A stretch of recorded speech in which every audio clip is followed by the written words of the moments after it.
you to the session lead, Samira, who will take you through the housekeeping and start today's session.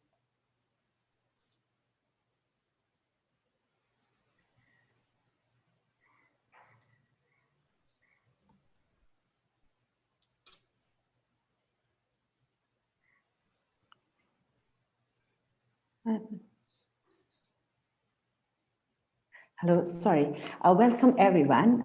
Today I'm just quickly, today I'm the moderator for the session, and today I would like to quickly take you all through the housekeeping notes.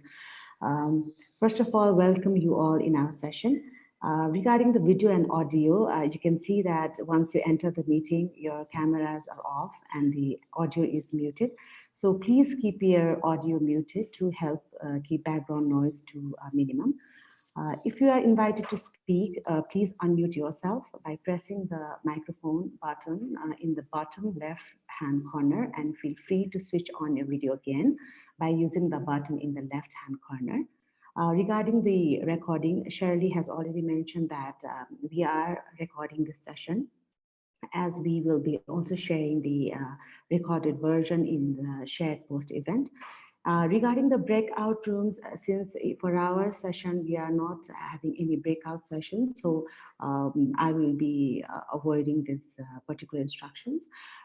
Regarding help, we have MYT team who will be there to extend all the possible help with any technical difficulties.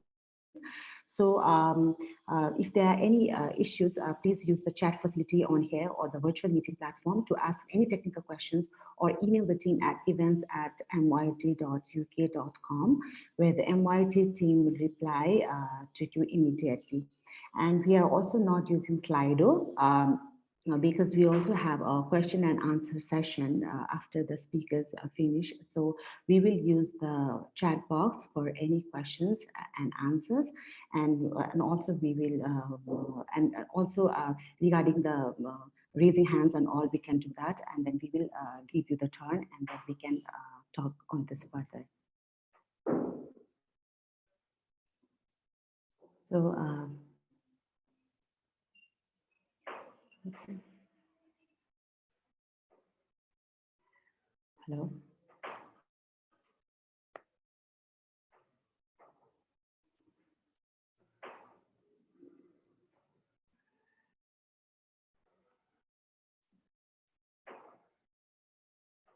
Hello.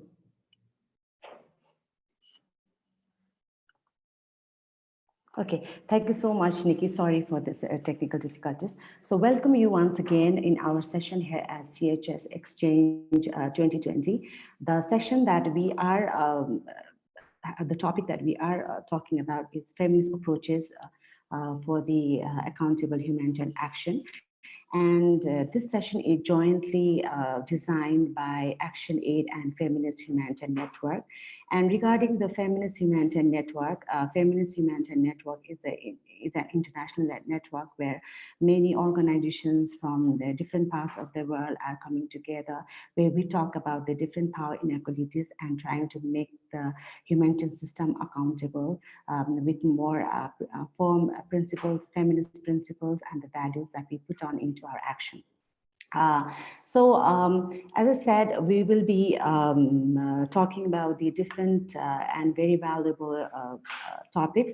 And I am Sumida Shrestha from Nepal, here working at Women for Human Rights, a single women group. And today for this session, I am the moderator.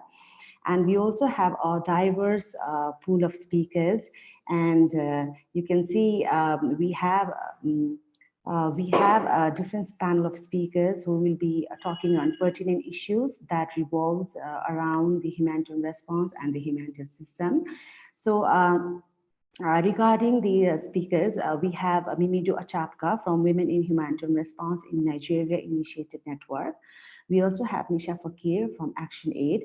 We have Mariam Hussein Abdirrahman from Womankind Kenya. We have Nikki Ignatiu from ActionAid UK. We have Mambidu Nadine Yoha from Organization for Women and Children Liberia. And we also have Patricia Waliawa from ActionAid. So you can see here's the slide, but for the additional introduction and the short bio of the speakers, which has also been placed in the event web page, you also can check that in for more details. Now moving on with our session, we will be, as stated earlier, we will be talking on various issues related to feminist humanitarian response and the feminist humanitarian system. So localization and feminist leadership is one of the very important topics that we need to give serious attention to. So to talk about this, I would like to request Mimi Achapka from Nigeria to give us additional insights on this very important topic. So Mimi, please start your sharing, please. Thank you very much, Sumera.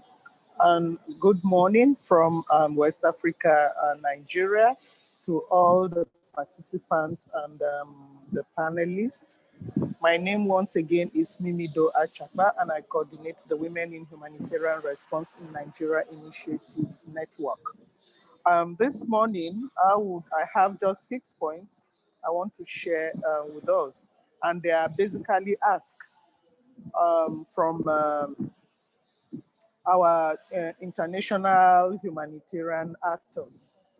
And the first is we ask that support should be given for humanitarian networks and consortia of women's rights organizations to enable exchange of information, access to resources and knowledge, as well as skills development.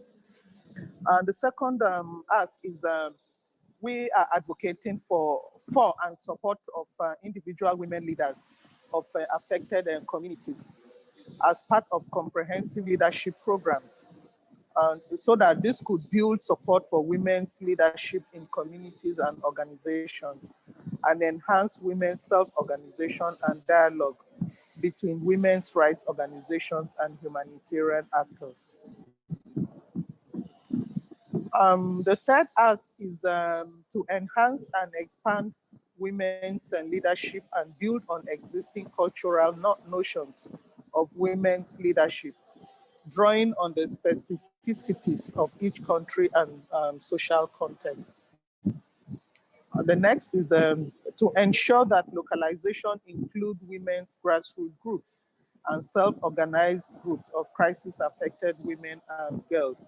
A practical example of what we are doing in Nigeria here is mobilization of women in the crisis-ridden communities of Northeast and North Central Nigeria on the localization. We currently have a national localization working group with support 2 co-chairs from the Ministry of Humanitarian Affairs and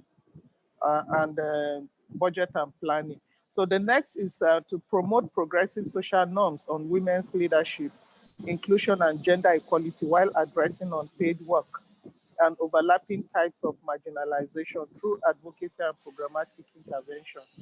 And the last but not the least is to we ask that an enabling environment be created at the global level or spaces for the participation and engagement of local women's rights organizations and networks. Thank you.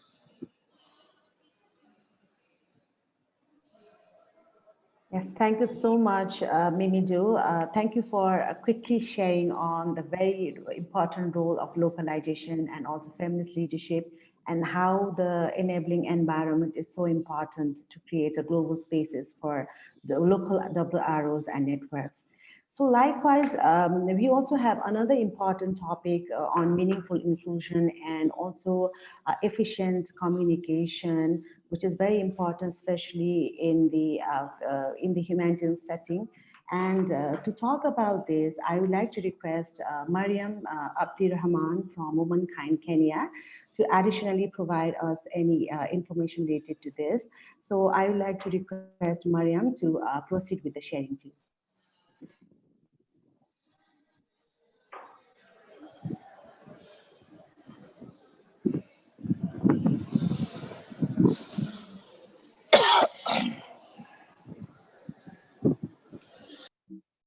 Thank you very much, Sumira. I'm really sorry about that.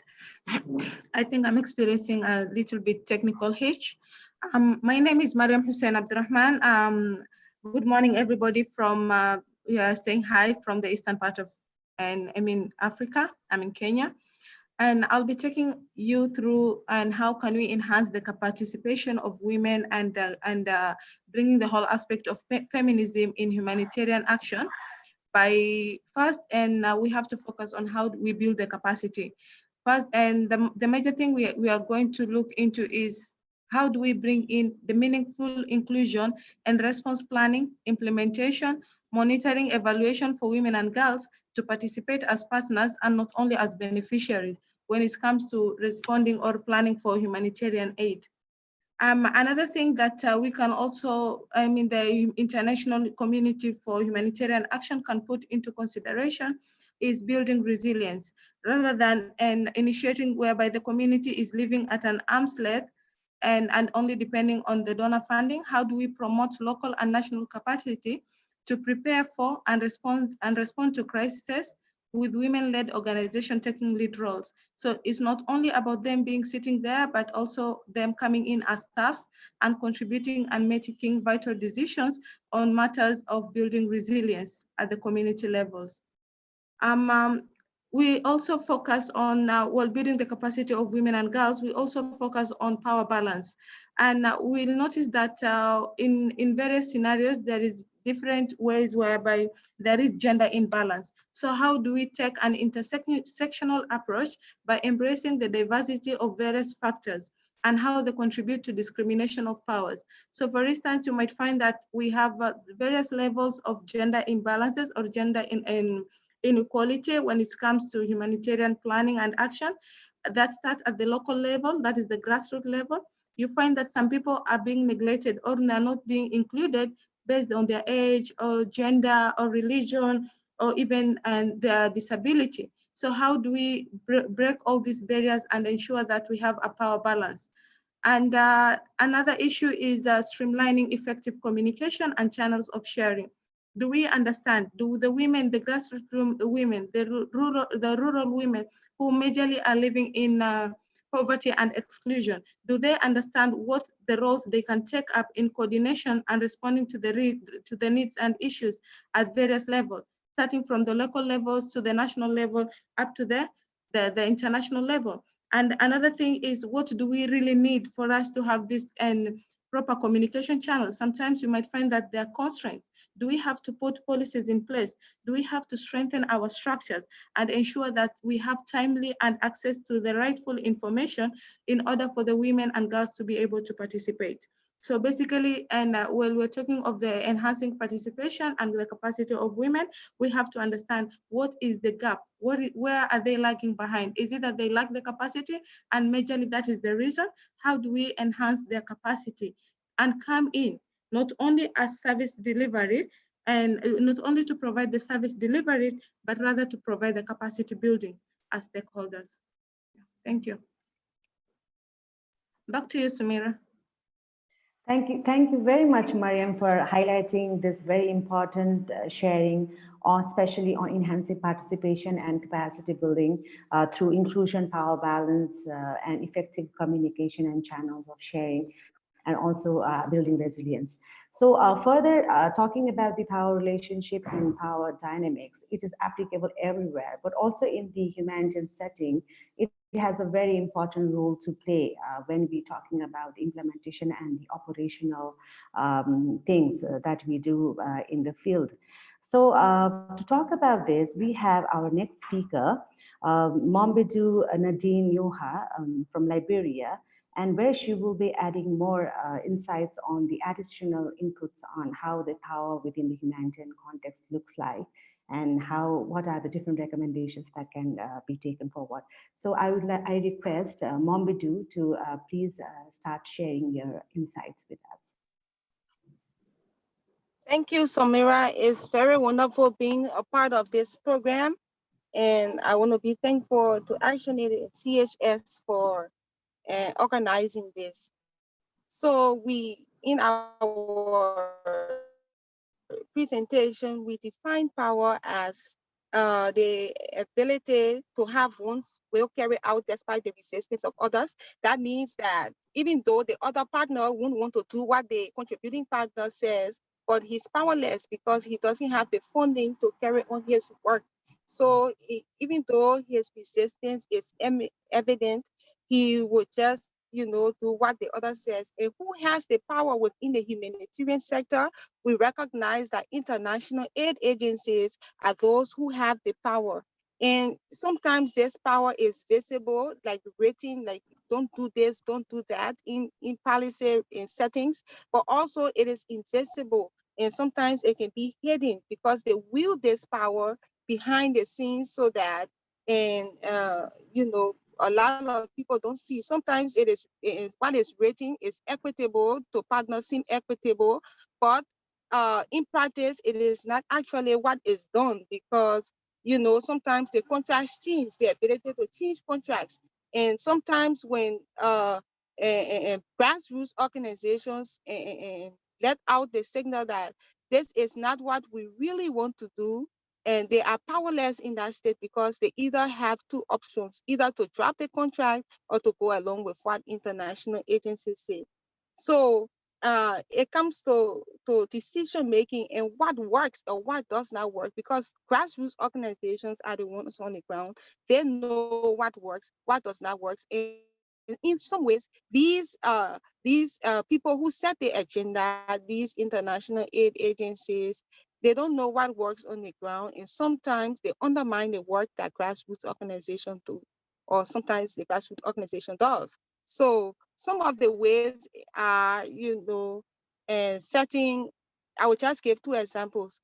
So one time, this particular aid agency said its workers should not eat on the ground. They should not eat the food that the locals eat. That was a policy in their contract.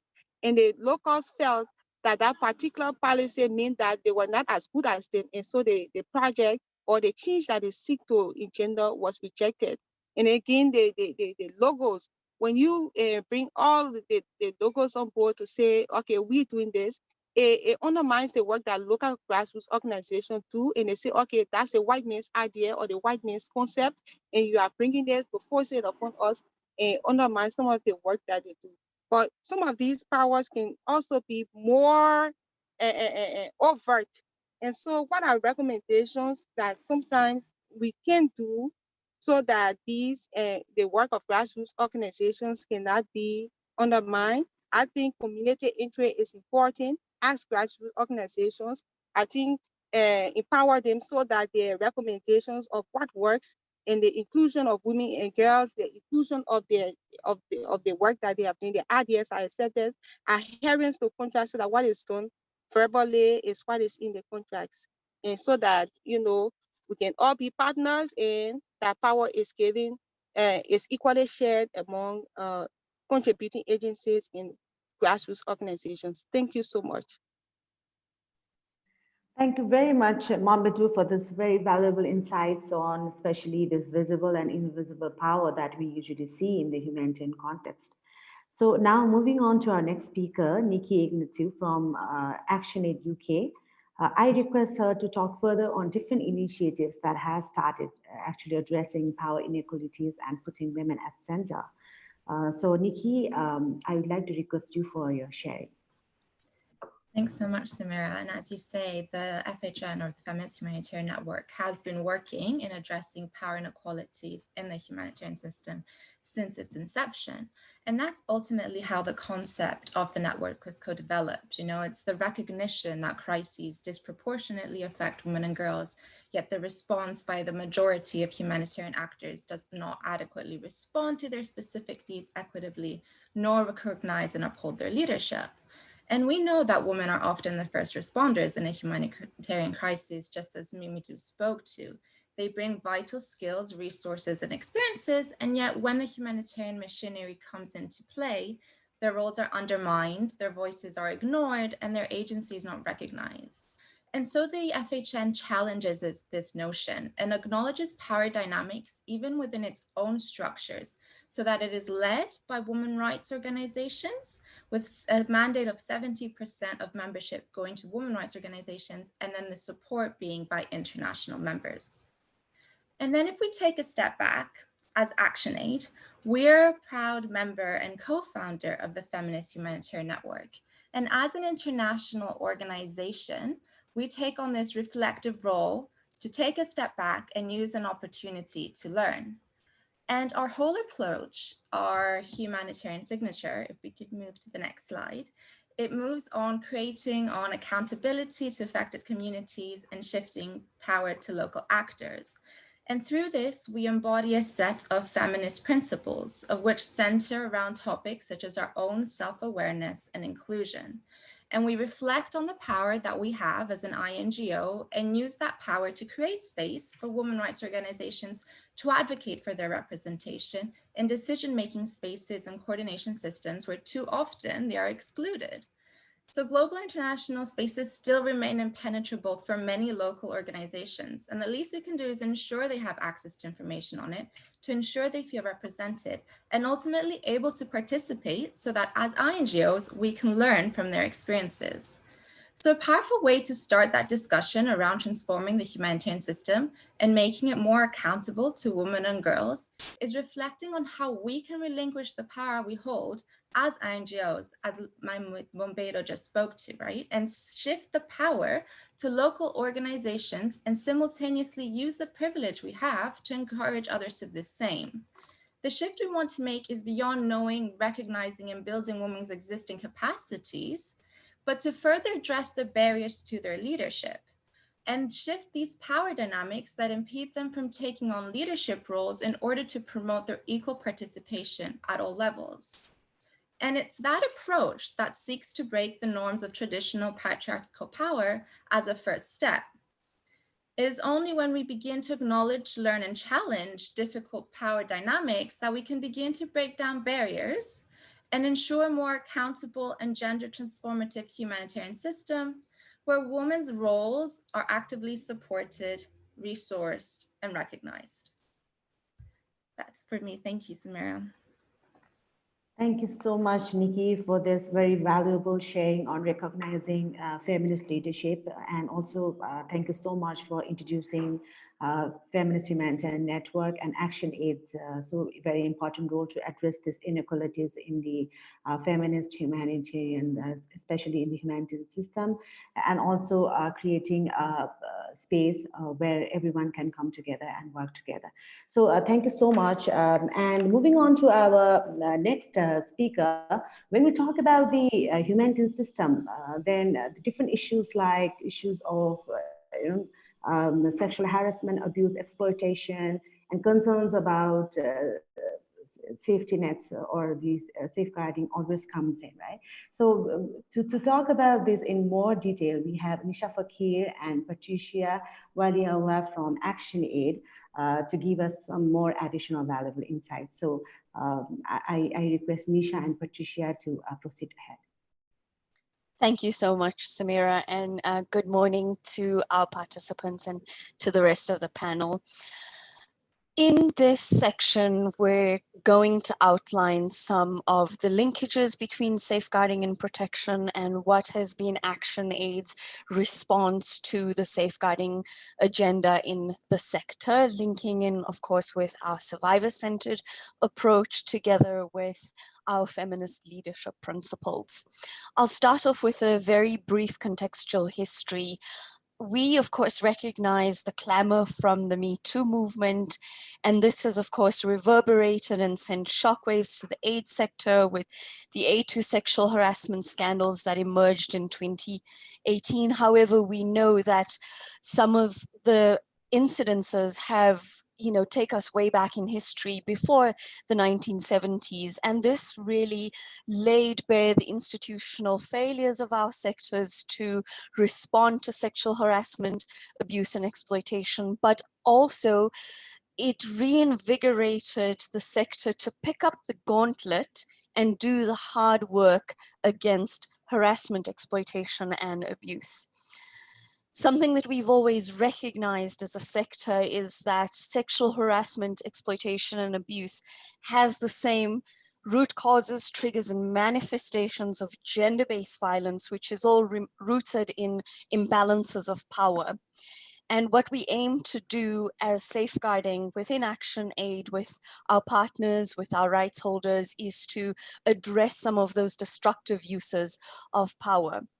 We recognize that those power imbalances are heightened during emergencies, and particularly now in the context of COVID-19, where a lot of sexual harassment, exploitation, and abuse is now gone underground.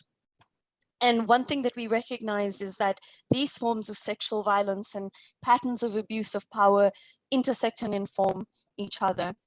We recognize that ActionAid, our staff and representatives, have increased power and privilege.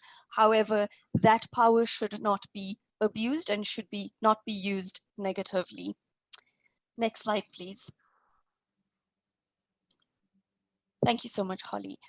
Just a very brief background on our safeguarding principles. We recognize that we need to do the hard work, we need to walk the talk, and we need to protect rights holders and staff, particularly in humanitarian contexts, from injustice, discrimination, and abuse. And we have a solid foundation through our respective policies on safeguarding, which is in our child safeguarding policy, our protection from sexual exploitation and abuse policy, our sexual harassment, exploitation, and abuse at work policy, and our overall share policy, which recognizes the different ways in which power manifests.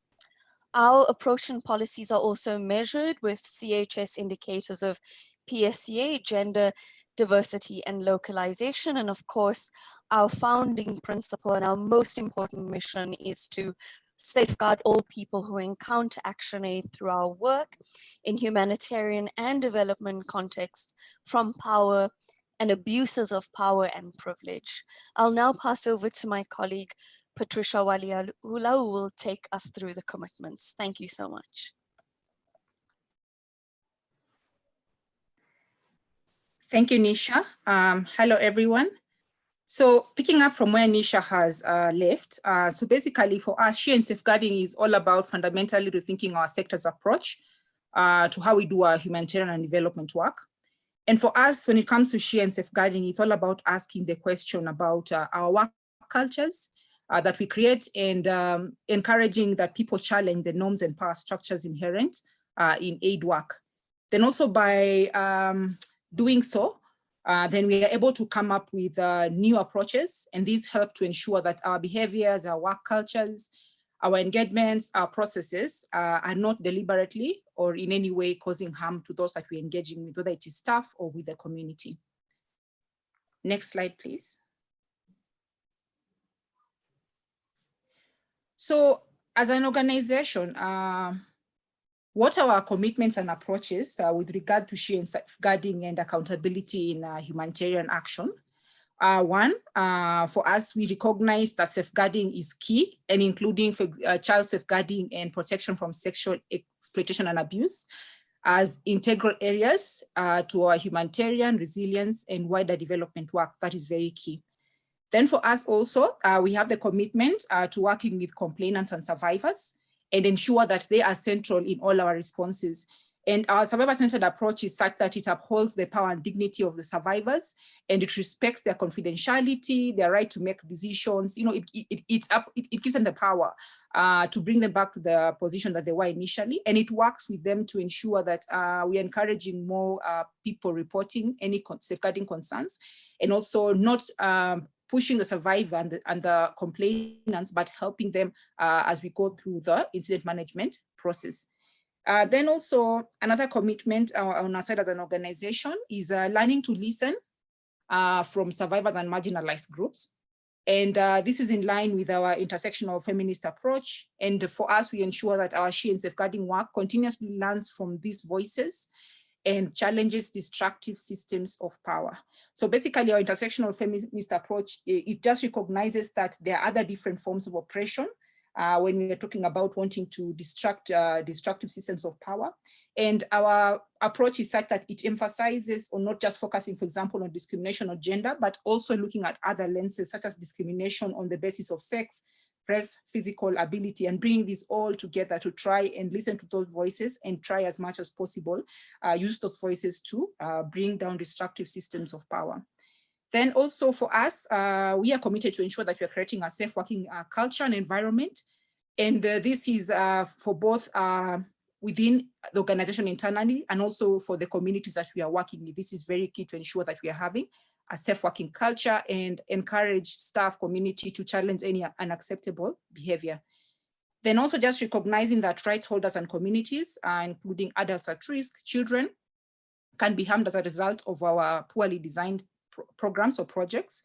And for us, it is very key that in all our activities, in all our programs, we're ensuring that she and safeguarding is being embedded in every aspect of our work. For example, through something that we call safer programming. How are we making sure that our programs are safe and not causing harm to the community? For example, how are we recruiting? Who are we bringing to the organization? Are we making sure that the community are participating, for example, in the setting up and development of community mechanisms that can report any she and safeguarding concerns? And finally, as an organization, part of our commitment and approach is ensuring that we're promoting a culture of speaking out against abuse, harassment, and exploitation. And for us, our she and safeguarding policies have really encouraged and placed a duty on staff and also the community to ensure that we are reporting any sexual harassment, any exploitative or abusive behavior. But then again, also our survivor-centered approach also recognizes that we should support survivors and we do not force anyone to report something that they may have experienced themselves. Thank you. Yes, thank you so much, Nisha and Patricia, for bringing out all these commitments and approaches that you've been taking forward, especially in safeguarding concerns and also protection from sexual harassment, exploitation, and abuse. So now we have listened to all of these wonderful speakers, and we have also discussed on very important topics. Since now we come to our next session where we will have our Q&A round, and many of you have also already put the questions in the chat box. I'll just go through a few of the concerns that has been raised in the chat box already. Since we have very limited time, I would like to really quickly just summarize it. We have a question from Smruti saying that how can INGOs let go of their power, and then so that there is enough room for women-led organizations and networks to have their share of space in the table. And there's Karen who have asked about how can there be engagement of men in INGOs, local and national organizations, to be able to, challenge the patriarchy rather than placing the onus completely on women. And then we have also another question by Igana, who stated that how sensitive is ActionAid? This is a direct question to ActionAid colleagues. So how sensitive is ActionAid to the safety of women speaking out in highly patriarchal cultures? So maybe some of the evidences would be helpful. And we have additional question also from Smruti saying that how the national offices, especially of INGOs, are committed to certain acts, and how the holding of the power and the creating of the space has been now addressed to, like how can individual staff members and can put like the important suggestions into practical use. This is also a question by Carly. So these are a few questions that has been captured in the chat box. So if there are any responses, if there are any responses from our speakers, please go ahead. And then also regarding the repetition, please avoid the repetition. And also in case if there are any, because of the time constraint, if the speakers are not able to give the proper response, we will definitely share the responses at a later date with the CHS Alliance in a proper format, just in case if you don't have time to cover all the questions. Yes, thank you. If anybody would like to respond to the questions that has been raised by our delegates in this session.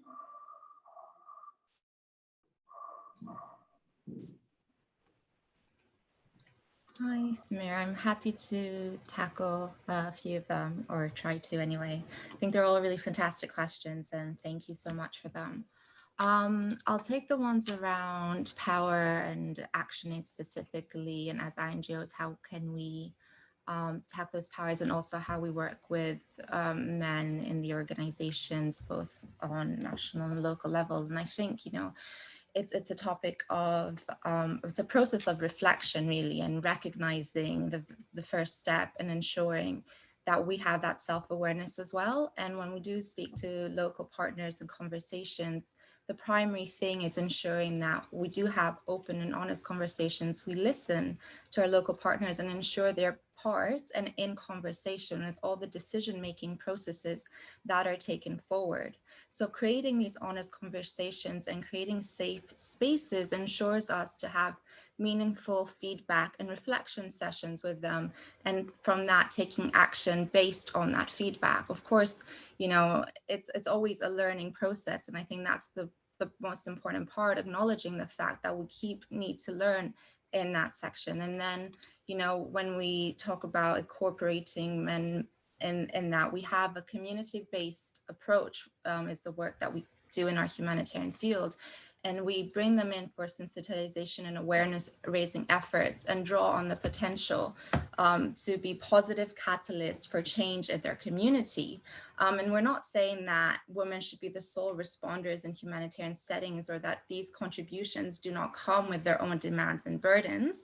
Rather than we make this shift to support women's rights organizations and their communities so that they're fairly represented and can lead preparedness response in order to then hold the humanitarian system to account. So taking that community-based approach.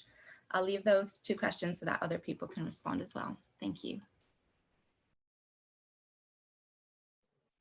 Thank you very much, Nikki.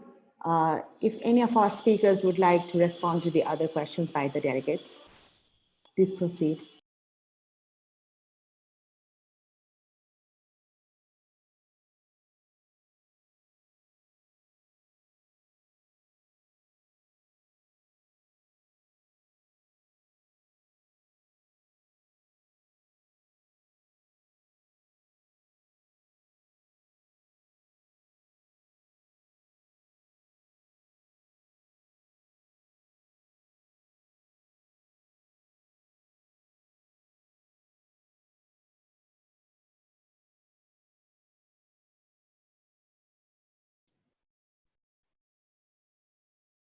Hi, Samira, this is Nisha. I'd like to quickly respond to a question about how INGOs work with their national offices, and often they're the ones who hold power and create unequal partnership when women complain.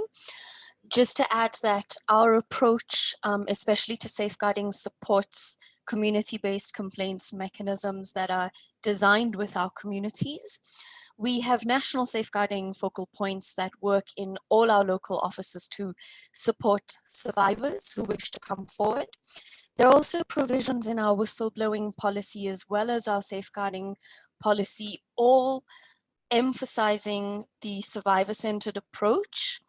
And we note that we will walk with the survivor from the time in which they report the incident to the time in which their case is closed, to ensure that their rights and their dignity is upheld and that they are not experiencing any retaliation, which we consider as a disciplinary offense. So as part of our survivor-centered approach, we will never stigmatize or retaliate against any survivor who chooses to speak out. We will support them on their journey. Thank you so much. Thank you so much, Nisha, for answering those questions. We have few questions, but due to the time constraint, we just have 2-3 minutes left, and we have noted all their questions. So as you can also see our contact details here in the screen, you can contact us for additional details, and for all the questions that you have put in forward, we'll definitely try to respond it back to CHS Alliance, and from here you can get back, you definitely get back to regards to that. And just wrapping up quickly, because we are almost at the end of this session. Firstly, I would like to really thank our speakers, organizer, CHS Alliance, and coordinator and supporter for this session, Feminist Humanitarian Network and ActionAid, and all the wonderful participants who've been here, who have exchanged knowledge on these various important topics. We really look forward to this possible collaboration also in the future too. And as said earlier, the contacts are here in the screen. We will definitely reach out to you. There are some also responses from other delegates for the other questions that has been asked in the chat box. Thank you very much for all those sharing of ideas and knowledge. So till then, I would like to say that we stay safe, stay happy, and thank you so much for having us. Let's have a possible future collaboration in the future. Goodbye.